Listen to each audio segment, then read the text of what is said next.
मेरा प्रश्न ये है कि काम के प्रति जो सुख बुद्धि है वो कैसे हम हटे। काम हमारा दुश्मन है, आपके मुखारबिंद से सुना है। दुश्मन को दुश्मन नाम मानना है। ज्ञानिना नित्य बैरिणा, ज्ञानियों का नित्य दुश्मन है।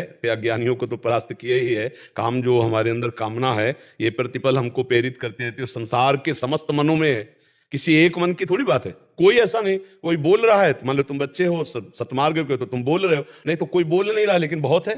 कोई ऐसा मन नहीं है जो भगवान से विमुख होकर काम विजयी हो। अगर कोई काम विजयी है तो भगवान के चरणों का जो चिंतन कर रहा है, नाम जप कर रहा है, और निरंतर निरंतर जहां राम तहां काम नहीं। काम कहां नहीं है? जहां राम तहां काम नहीं, और जहां काम नहीं राम वहां भगवान नहीं। जैसे सूर्य और अंधकार एक साथ नहीं रह सकता, ऐसे काम वेदना और भगवान की चिंतन वृत्ति एक साथ नहीं। जब भगवान का चिंतन जितना बढ़ाते चले जाओगे उतना ही काम विजयी होगे। बिना भगवान के चिंतन के इस काम पर विजय नहीं प्राप्त की जा सकती। चाहे जितनी कसम खा लो, चाहे जितने नियम ले लो, जब समय आएगा तो तोड़ देगा। को आ मदांधो मदना तुरोवा। अंधों में अंधा कौन? बोले जो कामी पुरुष है, सबसे बड़ा अंधा। मदन आतुरोवा, जो काम से व्याकुल हो चुका, वो कुछ नहीं देखता, वो मनमानी कर ही बैठेगा। उस समय रोकने के लिए एक ही उपाय है, हरि शरणम हरि शरणम हरि शरणम। भगवान का देखो, काम विजयी है सनक सनंदन सनातन सनत कुमार। क्यों?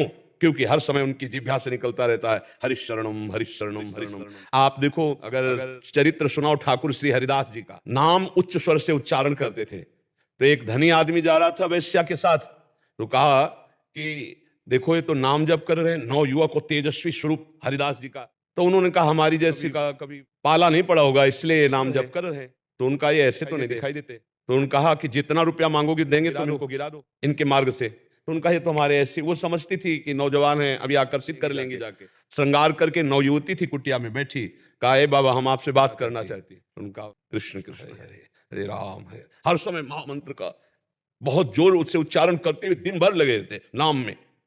और वो एक दिन आई, दो दिन आई, तीसरे दिन आई तो रो पड़ी कि ऐसे पवित्र आत्मा जो निरंतर नाम जप कर रहे हैं, इनकी प्रति में गंदी बात रखती हूँ। रो पड़ी और रो के कहने लगी कि क्षमा करो, मैं गंदी वासना से आई थी। वो रोके काम हो गया। तो उनका भगवान तुम्हारा मंगल करे। तुम बोले मैं बहुत पापिनी हूँ, मेरा कल्याण। बोले जो नाम जप कर रहा हूँ इसी नाम जप को। आप सोचो, 3 दिन जंगल में एकांत कुटिया में कोई जवान भ्रष्ट करने के लिए गई ही है और मन न चलाए। ये है काम विजयी। कैसे? नाम से। जहां राम तहां काम नहीं। अगर भजन है भगवान का तो आप जीत सकते हो, नहीं ड्रामेबाजी से काम विजयी नहीं हो सकते। बड़े बड़े को परास्त कर देने की सामर्थ्य है, और सबके मनों में है। ऐसा नहीं है, पशु पक्षी सबके मनों में काम है। वही केवल निकल सकता है जो भजन करता है। भजन ही एक, इसीलिए हमारे हर प्रश्न का उत्तर जाएगा आखिरी में। नाम जप में बिना भजन बल से आप काम विजयी नहीं हो सकते। थोड़ी देर के लिए आप कसम खाओगे, थोड़ी देर के लिए नियम लोगे, लेकिन जब उसका आवेश आएगा तो आप फिर पागल हो जाओगे। किसी और की जरूरत नहीं, अपने आप से अपने आप को नष्ट कर दोगे। काम ऐसा बलवान है, ये अपने आप से अपने आप को नष्ट करवा देता है। इसलिए नाम जप करो, भगवान की लीलाएं गुणगान करो, भगवान का भाव रखो, और जिससे भी मिलो उससे। मेरा प्रश्न ये है कि काम के प्रति जो सुख बुद्धि है वो कैसे